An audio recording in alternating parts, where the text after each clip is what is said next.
Alrighty, what's going on, guys? Today we're gonna start a new playthrough of a game that I've tried to play a million different times, but I never got finished. We're gonna play Lost Odyssey. I really want to beat this game. I've never beat it. I know everybody talks about how great the story is.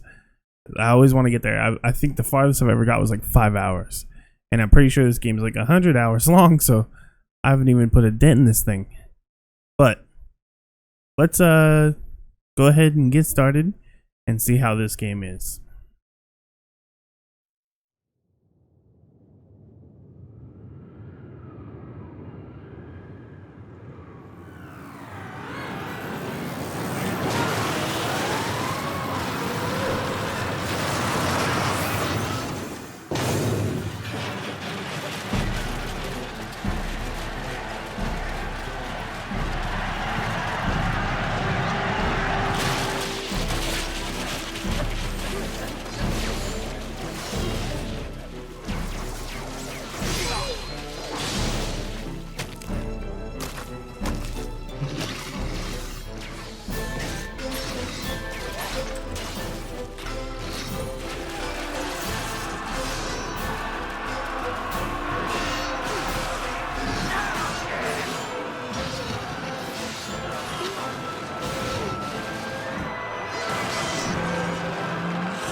Alright, so this is the main tutorial part of the battle, right?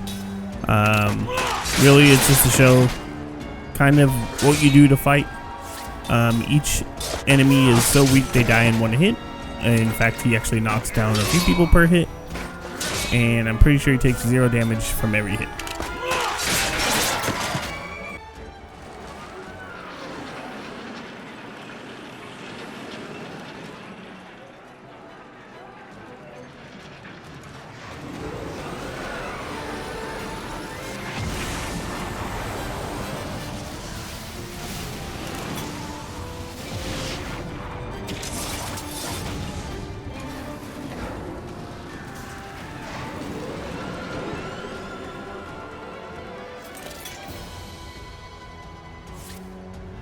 So now we gotta fight the robot Pee-Pee. Basically, the way it works is you have to attack one side, and then the defense for that side goes up for the next turn. So you have to attack the opposite side the next turn, right? So you just go back and forth from left to right, And then watch out for whenever it lifts up its like middle arm thing, because that means it's gonna drop it on you the next turn. So what I'll do is I'll go left, right, left, right. Whenever it lifts it, then you just defend so that you don't take too much damage, and then then just continue the left, right, left, right, left, right. Basically, you continue doing that until it breaks apart and blows up. So there we go. We did the damage. We broke one side off. So one more hit, and the other side will break off too. All right, and that's the second hit. So this boy is broken. Now just his PP left. He's gonna put this thing down, and that's the end of the fight. We got him.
So a giant meteor crashes down and killed everybody in the whole battle, right?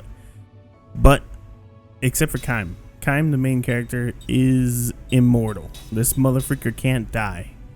So even though molten lava and giant rocks just crashed on top of him, he's cool. So we just gotta make it now back to where the camp is and talk to the people that are like, I don't know, getting survivors together. As we go though, there's these like magic infused zombies here that we get to fight in these random occurrences. They're pretty easy. They do a little bit of damage, but not really much, and we just have to attack them and kill them. So this is where we get the bruiser ring. We finally learned that now we can do, like, you hold the trigger when you attack. Excuse me. You hold the trigger when you attack, or you pull the trigger when the ring like goes into the other ring for the attack, and you'll do bonus damage. Or you can also be like elemental damage, right? So maybe fire or water or earth, depending on what kind of ring you're wearing.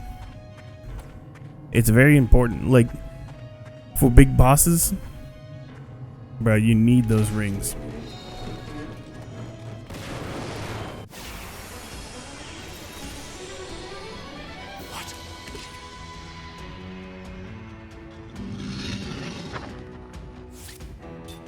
So here's an example of the ring.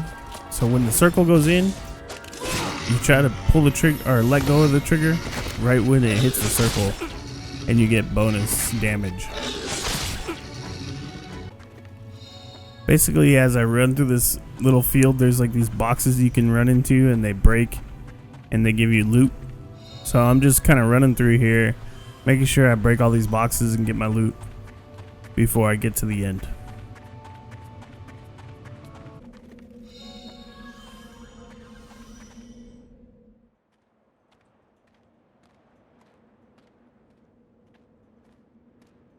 See anything? See. Maybe under the... Yeah. Here, let me help. Hold this. Hey, What? that guy over there. He's still alive. Huh? Hey, you!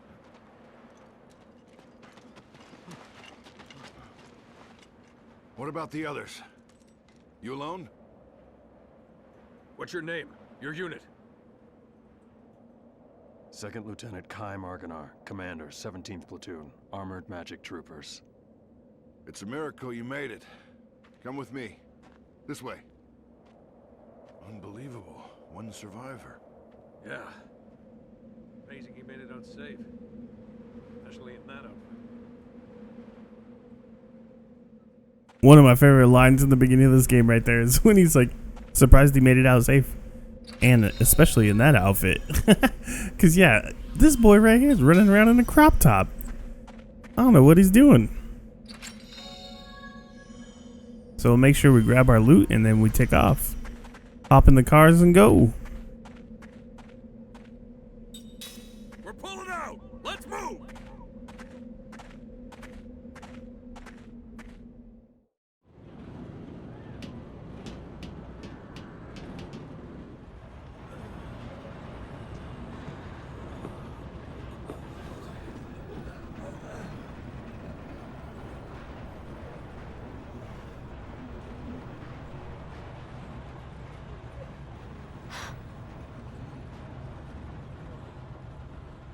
That's Officer Seth Balmore with the 43rd Magic Division.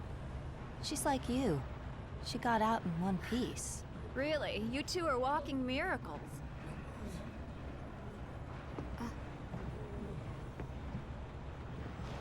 Hey, I...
Here's where you get off, Lieutenant.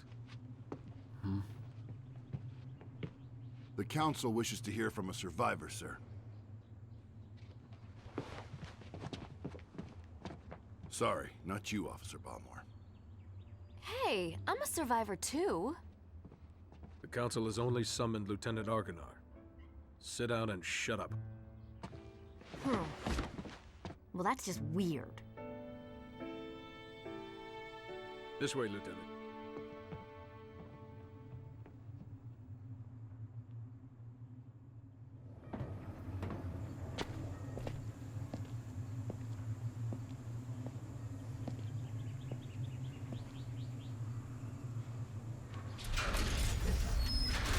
Follow me.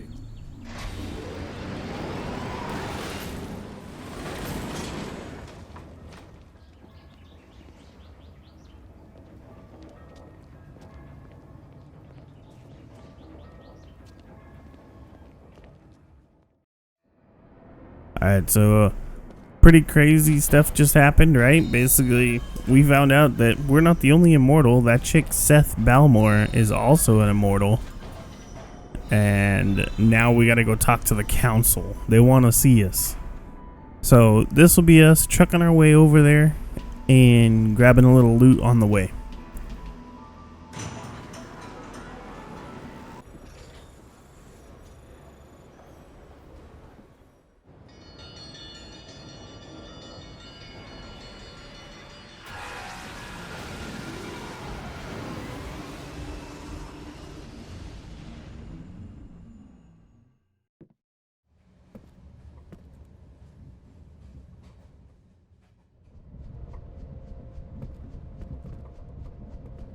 Hey, you're that guy, right? The soldier that can't die. The 17th Division. That was the front line. They were smack in the middle of the Wool Highlands. No one could have survived that meteor crash. But here you are, without a scratch. Beg your pardon, Lieutenant, but it's really strange. The few we were able to save were far from the center of impact, and even those men were seriously injured. It's hard to believe that anyone could have survived that inferno. Then don't believe it. The Council won't like that attitude. Come on, tell us. How'd you make it?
30 years ago, a new power manifested itself onto the world. With its discovery came the magic industrial revolution. This power came to be called magic energy.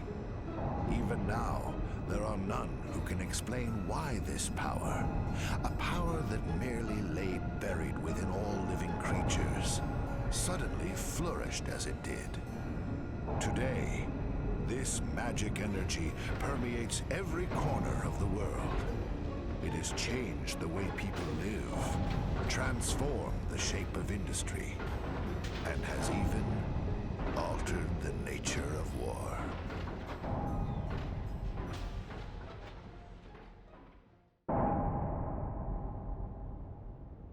Is it true the Kents have requested a truce? Indeed. We heard that enough men were committed to cover the Wall Highlands and that most of the Kent force were eliminated. This war was started by them. It's only right they withdraw. We've also lost a tremendous number of troops. After suffering such a devastating loss, if the Goatsa were to strike now, there would be no way we could defend our country. And there are also whispers that Goatsa was pulling strings behind the invasion. What makes you think that the Goatsa were involved? We have confirmed that a large amount of military hardware has been moved from Goatsa to Kent.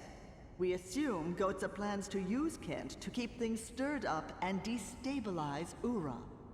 Are you saying that even the meteor crash was a Goatsan plot? My lord, I have some disturbing information on that subject. We suspect that a situation at Grandstaff may have caused the meteor crash. Grandstaff. This is not the first time that stories about him reached my ears. This is not confirmed, but magic energy may have leaked out of Grandstaff, interfered with something in outer space, and precipitated this disaster. Gongora, Yes, my lord.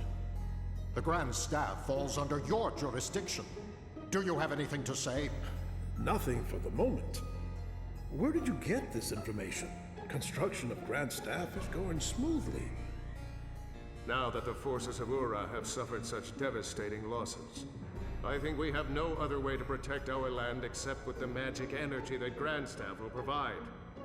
We should hold off on debating the pros and cons of Grandstaff until we've thoroughly reviewed the world's current situation. What you say makes sense, but our plan to use magic energy is a double-edged sword. With all sorts of rumors flying around, we might want to halt construction of Grand Staff. What? Only temporarily. As soon as it's clear that Grand Staff had nothing to do with the meteor collision, we'll resume construction immediately, Gongora.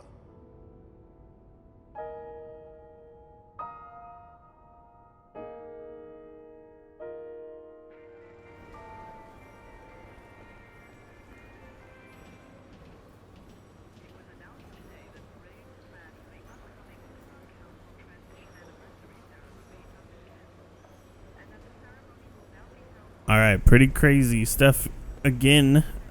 Basically, Gongora, he's a shifty character, a little shady kind of character, you know? That's what I'm getting out of that. And the whole council, they don't seem like good people to begin with. So who knows, man? They might be good, they might be bad.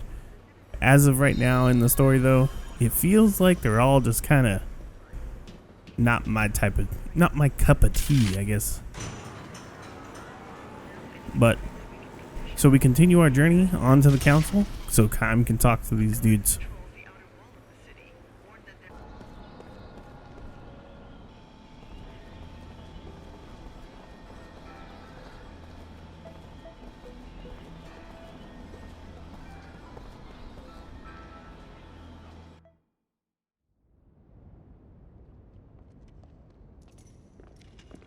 Well done.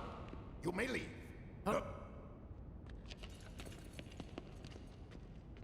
Lieutenant Kayam Argonar, we thank you for a job well done. I am Roxian, chairman of the Central Council of Ura. Well, Lieutenant, it seems people are calling you the Immortal. We've heard there were almost no survivors from Ura or Kent after the meteor crashed on the Highlands, and yet you appear to be unharmed, even though you were presumably at the precise point of impact. Tell me, how did you survive? I don't know. My lord, please allow me to explain. Fine. Speak. Thank you, my lord. Actually, this man is immortal thanks to my magic energy. He is under a spell of immortality that I conjured. I wish to know more. This immortality spell, how does it work? I don't know. What? Are you saying that you don't know about the spell cast on you? I don't remember. I recall nothing. My lord, this man has lost his memory. However, he is skilled in magic energy. So I have been studying his abilities. Then what can you tell us, Gongora? With all due respect, my lord, the spell is a curse. It is said that merely hearing it brings death near. For the safety of everyone, it is better that the spell be kept secret. Very well. Since I trust your studied opinion, I shall take your word that we should not know the spell. Death is determined by fate, and one cannot fight it.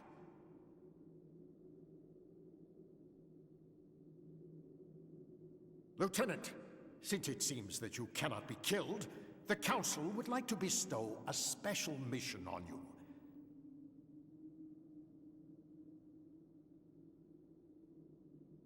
We want you to go to Grandstaff. My lord. Gongora, you cannot keep this hidden any longer. Till now, construction has been left up to you, but we've lost contact with the site. It's just that... Gongora! Until we can confirm that Grandstaff project is safe, construction shall be suspended. Yes, my lord. So now, Lieutenant Argonar. You know of Grandstaff, under construction in the Sea of Bas? I've heard that it's a magic staff.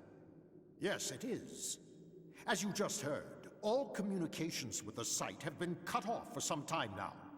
Considering the danger from magic energy leaks, we suspect that no one can investigate the possible cause, except someone immortal.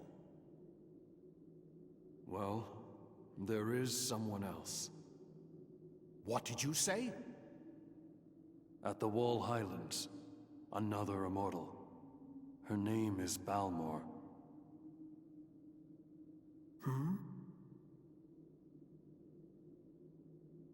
Well then, this other one shall accompany you. I shall summon her. Quickly, make the arrangements! Right away, my lord. My lord, pardon me for saying this, but I'm building Grandstaff for the sake of our nation and its people. Enough! We will await Khaim's return and report. Of course, my lord. You are dismissed, Lieutenant.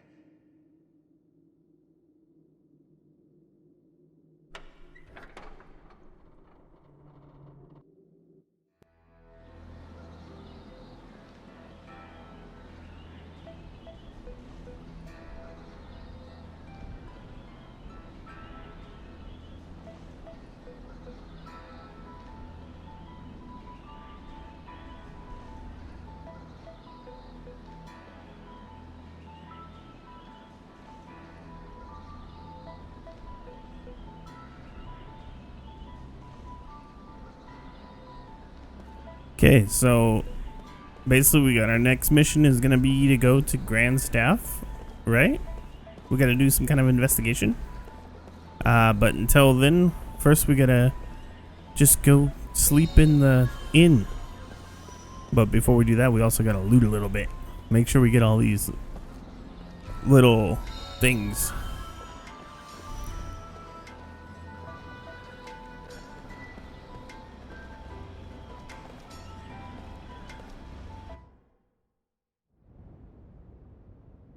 And now, counselors, I propose that Gongora be removed from Grand Staff Project, with control transferred to this council.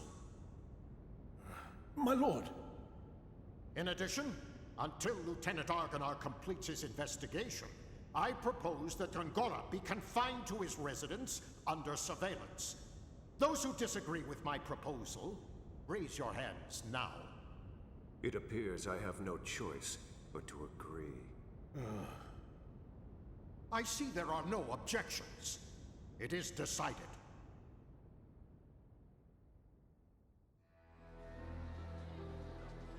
So, right there, that was like a real big power grab, I felt like, by the council. I don't know if it's supposed to be like the council is trying to take all of the stuff from the Gongora, or if they're like punishing him because they think maybe he caused that meteor to crash down. So I don't know for sure, but now Kaim is having a dream, and it seems like it's kind of ambiguous. He might be a dream, or it might be a past memory from his like thousands of years of living, right?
So in this game, there's like these 1,000-year dream thing or whatever it's called. But basically, every so often, something will trigger like a memory for Kaim. So he'll remember something from way back when. And I think what I'll do is I'll probably just summarize it for you guys. What happens in this story, Hannah's departure. That way you don't have to read it all yourself. And I don't want to read it all again. But basically what it is this story of this little girl who lives at an inn by like a highly trafficked like highway, right? And travelers come through this inn, and she lives there with the innkeeper, her dad, and mother. So this little girl has some kind of terminal illness, and the doctors say that she's gonna die before she becomes an adult. Basically, once she I don't know. So basically, how can I describe this? She's gonna die, right? So because she knows she's gonna die, she's not allowed to go out and do things. So what happens is when travelers come through, she asks them to tell her stories about what's going on, or their travels, stories about what they did. So Kaim basically gets like an affection for this little girl and decides like he really likes that. So every time he goes on some kind of adventure, he comes back to this inn and he tells her the story of what happened. But he always like kind of keeps it secretive about what's truly going on. He doesn't like to tell her all the bad stuff, right? Because he's a mercenary and he doesn't want to say that, oh, he's actually fighting battles like from one place to another, killing people and getting killed. And then this last time is when he goes to see her. She is now on her deathbed. The little girl is dying. She can't speak. She can't open her eyes, but she can still hear everything he says. So he tells her like the story of his last, his last adventure. And then it starts to hit him that she's going to go on to the next part of her adventure, where she's going to basically leave to the afterlife, right? And then he gets all emotional, saying like that she'll be able to meet her parents when they join in that journey, but he never will be able to. Yeah, so Kym will never be able to go to heaven and see her again. He will be living forever, right? So kind of sad. And then I guess at the end she takes her last breath and goes off peacefully in her sleep. And that's how the story ends. So pretty crazy story. It's really good. Maybe at the end I'll post all the stories. I don't know. Maybe I don't know what I'm gonna do. Maybe you could just look it up. You probably YouTube the stories. But yeah, I won't make you guys read it all or anything. So now that we've done one of those stories, we have now like a menu option where we can look up all the old ones that we've read or unlocked. So I think this is a good spot to end for this part of the story for us. And we'll continue more next time on another episode. But we'll just go ahead and save the game and be done here after I loot up a little bit. But thank you guys for watching. I hope you enjoyed it. And if you like this format, let me know. I appreciate any feedback. You guys have a good night.